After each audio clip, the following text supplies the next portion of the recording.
Hi everyone, I'm Betty Davis. Saturday getting off to a dry start and we are expecting warmer temperatures.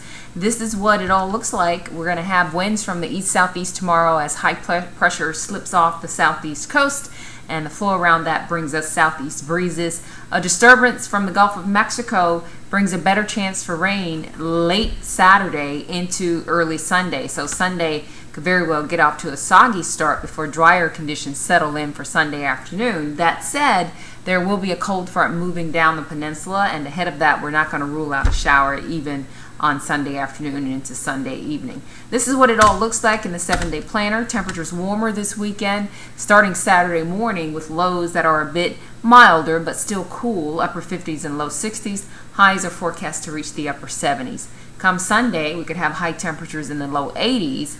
On Monday, low and mid 80s are going to be possible, and then finally, cooler air starts to work in on northwest to north winds Tuesday into Wednesday. So that's the forecast. Have a great night, everybody.